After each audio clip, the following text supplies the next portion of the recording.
بسم اللہ الرحمن الرحیم الحمد للہ رب العالمین والصلاة والسلام علی اشرف الانبیاء والمرسلین نبینا محمد وعلی آلہ وصحبہ اجمعین وبعد۔ کل میں نے آپ لوگوں کے سامنے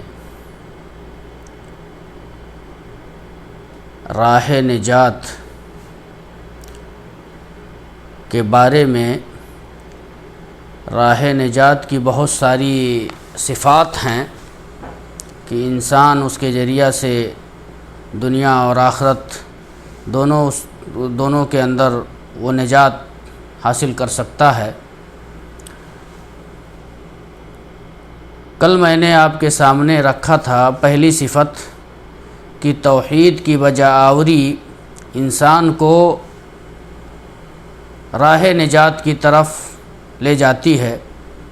اور توحید کو لازم پکڑنے والا شخص، شرک سے بچنے والا شخص نجات کا سب سے اہم راستہ ہے، جس کے بارے میں نے حضرت معاذ بن جبل کی ایک حدیث آپ کے سامنے پڑھی تھی۔ آج دوسری صفت کے بارے میں بیان کرنا مناسب سمجھتا ہوں۔ توحید کے بعد دوسری صفت جو ہے راہ نجات کی، وہ ہے اعتصام بکتاب اللہ و سنت رسول اللہ، یعنی اللہ اور اس کے رسول کی سنت کو اپنانا۔ دوسری صفت جماعت کو لازم پکڑنا، اللہ اور رسول کے طریقے پر چلنا، اور صحابہ کرام کے جو انہوں نے صحابہ کرام نے عمل کیا ہے اس پر عمل کر کے دکھانا، وہی راہ نجات ہے دوسری صفت۔ اور اللہ کے نبی صلی اللہ علیہ وسلم نے ایک انسان کی زندگی کے لیے ایک بہترین اصول بتا کر کے گئے ہیں، وہ یہ ہے، ایک حدیث اللہ کے نبی صلی اللہ علیہ وسلم کی ہے، جو کہ اس حدیث کو امام ترمذی رحمۃ اللہ علیہ نے اپنی سنن کے اندر بیان کیا ہے، ذکر کیا ہے، اور علامہ البانی رحمۃ اللہ علیہ نے اس کو صحیح قرار دیا ہے۔ وہ ہے جماعت کو لازم پکڑنا، یہ راہ نجات، صحیح جماعت، صحابہ کی جماعت، تابعین اور طبع تابعین کی جماعت، ائمہ سلف کی جماعت کو لازم پکڑنا انسان کے لیے راہ نجات کا ذریعہ ہے۔ ایک حدیث ہے حضرت عبداللہ بن عمر رضی اللہ تعالی عنہما کی ہے، کہتے ہیں نبی پاک صلی اللہ علیہ وسلم نے فرمایا، تفترق امتی علی 73 ملہ۔ اللہ کے نبی صلی اللہ علیہ وسلم فرماتے ہیں کہ میری امت کے 73 فرقے ہوں گے، 73 فرقوں میں میری امت بٹ جائے گی۔ امت محمدیہ 73 فرقوں میں اللہ کے نبی نے فرمایا کہ بٹے گی۔ کلہم فی النار، سب کے سب فرقے جو ہیں وہ جہنمی ہیں،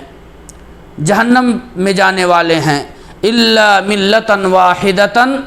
نبی پاک صلی اللہ علیہ وسلم نے فرمایا مگر ایک جماعت جو ہوگی وہ جنت کے حقدار ہوں گے۔ قالوا ومن ہی یا رسول اللہ، اللہ کے نبی سے پوچھا گیا، صحابہ نے پوچھا یا رسول اللہ وہ کون سی جماعت ہوگی؟ تو اللہ کے نبی صلی اللہ علیہ وسلم نے فرمایا، قال النبی صلی اللہ علیہ وسلم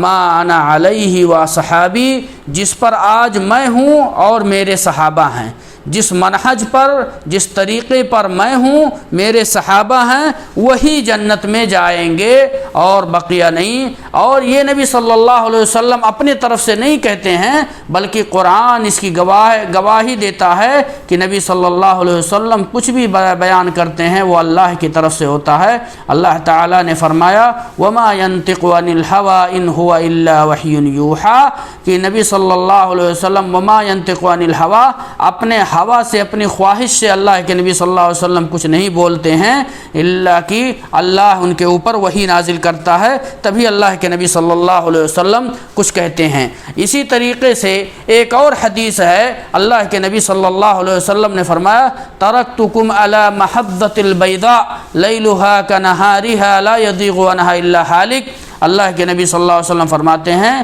کہ میں تمہیں کھلی ہوئی روشنی میں چھوڑ کر کے جا رہا ہوں۔ ترکتکم علی محضۃ البیضاء لیلھا کنہارھا، رات جو ہے دن کی طرح سے اجالا ہے، جیسے دن اجالا ہے ویسے رات کو ہم نے دن کی طرح اجالا چھوڑ کر کے میں تمہیں جا رہا ہوں اجالے میں۔ محضۃ البیضاء لیلھا کنہارھا لا یزیغ عنھا الا ہالک، اور اس کے اندر وہی شخص ہلاک و برباد ہوگا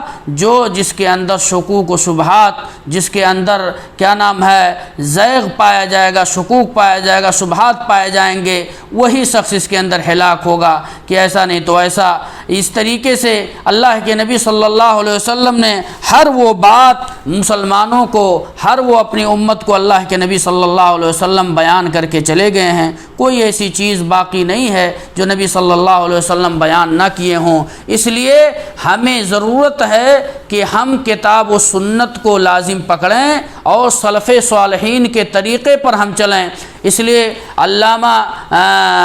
شیخ الاسلام ابن تیمیہ رحمۃ اللہ علیہ فرماتے ہیں، شیخ الاسلام ابن تیمیہ ایسے نہیں ان کا نام شیخ الاسلام پڑ گیا تھا، انہوں نے کہا کہ اگر علماء اور عمراء و سلاطین اگر یہ صحیح ہو جائیں اور لوگوں کو کیا نام ہے شرک و بدعات سے لوگوں کو کیا نام ہے دعوت دیں، لوگوں کو شرک و بدعات سے روکیں لوگوں کو، اور عمل بالمعروف اور نہی منکر کی دعوت دیں، اور لوگوں کو تفرقہ اور فرقے میں نہ بانٹیں بلکہ لوگوں کو ایک پلیٹ فارم پر قال اللہ قال رسول پر لے کر کے آئیں، اور ان کو کیا نام ہے اسلام کی صحیح تعلیم ان کو پہنچائیں اور قرآن و حدیث کی تعلیم ان کو دیں، اور شرک و بدعات سے لوگوں کو روکیں، تو انشاءاللہ العظیم یہ جماعت جو ہے مسلمان جو ہے ہمیشہ کیا نام ہے غالب رہے گی۔ جو مسلمان کیا نام ہے دنیا کے اندر جو مسلمان پریشان حال ہیں، ضب و حالی کا شکار ہیں، ان کا سب سے زیادہ جو سبب جو ہے، سب سے اہم سبب جو ہے وہ یہی ہے کہ انسان شرک و بدعات میں لت پت ہے۔ کوئی اپنے الگ جماعت لے کر کے چل رہا ہے، کوئی الگ جماعت لے کر کے چل رہا ہے، کوئی الگ فرقہ لے کر کے چل رہا ہے، کوئی الگ کیا نام ہے کسی جگہ کی طرف اپنے آپ کو منسوب کرتا ہے، کوئی کسی کیا نام ہے شخصیت کی طرف اپنے آپ کو بلاتا ہے، کوئی اور کسی کی طرف بلاتا ہے، قادیانی ہے، چشتی ہے، نقشبندی ہے، شہروردی ہے، اور بہت سارے فرقے ہیں، بہت ساری جماعتیں ہیں جو اپنی اپنی شخصیت کی طرف اپنے کیا نام۔ جو حدیث میں نے بیان کی تھی کہ اللہ کے نبی صلی اللہ علیہ وسلم نے فرمایا تھا ترکتکم علی محضۃ البیضاء لیلھا کنہارھا لا یزیغ عنھا الا ہالک، یہ حدیث جو ہے بہت عظیم حدیث ہے۔ نبی پاک صلی اللہ علیہ وسلم نے لوگوں کو یہ بتایا کہ میں نے تم لوگوں کو ہر وہ چیزیں بتا کر کے میں جا رہا ہوں، اسی کو کتاب و سنت کو تم اپنانا، اور اس میں تمہارے لیے فلاح و بہبود ہے، کامیابی ہے۔ حضرت ابن مسعود رضی اللہ تعالیٰ عنہ کہتے ہیں، عبداللہ بن مسعود رضی اللہ تعالیٰ عنہ قال ابن مسعود رضی اللہ تعالیٰ عنہ الجماعۃ ما وافق الحق وان كنت وحدک۔ حضرت ابن مسعود کہتے ہیں کہ جماعت وہ ہے کہ جو حق کی تلاشی ہو، متلاشی ہو، چاہے اکیلا انسان ہو، حق پر قائم ہے، وہی ایک جماعت ہے۔ جیسے اور یہ کہ یہ چیز جو ہے شرح اصول اعتقاد اہل السنہ کے اندر اس کو ذکر کیا ہے، علامہ ناصر الدین البانی نے اس اثر کو صحیح قرار دیا ہے سند کو، اور یہ جو ہے کہتے ہیں حق پر اگر ایک انسان ہی کیوں نہ ہو تو وہ حق پر قائم ہے اگر، تو وہ جماعت ہے۔ جیسے حضرت ابراہیم علیہ السلام کے بارے میں اللہ تعالیٰ نے کیا فرمایا تھا، ان ابراہیم کان امۃ واحدہ، ابراہیم جو ہیں ایک امت ہیں، یعنی امت کیا کہ اس زمانے میں حضرت ابراہیم کے زمانے میں حق پر، صرف دین پر، صحیح دین پر حضرت ابراہیم اکیلے تھے، ان کے علاوہ کفر، ضلالت اور گمراہی پوری عام تھی، جس کو حضرت ابراہیم علیہ السلام بعد میں دعوت دیے۔ اسی طریقے سے امام احمد بن حنبل رحمۃ اللہ علیہ بہت بعد میں آنے کے بعد امام احمد بن حنبل کے بارے میں آتا ہے، جب خلق قرآن کے مسئلہ آیا تو تمام کے تمام لوگ بدعت پر اور تمام کے تمام لوگ گمراہی پر ہو گئے، لیکن حضرت امام بن حنبل اکیلے کھڑے رہے، ڈٹے رہے۔ اس لیے حضرت امام بن حنبل کو لوگوں نے کیا نام ہے کہا کہ یہ امام السنہ ہے، ان کو کہا گیا۔ اس لیے میرے بھائیوں، حق جو ہے، حق پر قائم رہنا کوئی ضروری نہیں ہے کہ کثرت تعداد ہو، کم لوگ رہیں گے۔ اسی لیے اللہ تعالیٰ نے قرآن میں حق پر رہنے والوں کے لیے، جماعت کے ساتھ رہنے والوں کے لیے کم لوگوں کے بارے میں بتایا، وَمَا يُؤْمِنُ أَكْثَرُهُمْ إِلَّا بِاللَّهِ وَهُمْ مُشْرِكُونَ۔ اللہ تعالیٰ نے فرمایا کہ بہت سارے لوگ، اکثرہم زیادہ شرک پر رہتے ہیں، لیکن اللہ تعالیٰ نے فرمایا وَقَلِيلٌ مِّنْ عِبَادِيَ الشَّكُورُ، کم لوگ میرے شکر گزار بندے ہیں۔ اس طریقے سے میرے بھائیوں،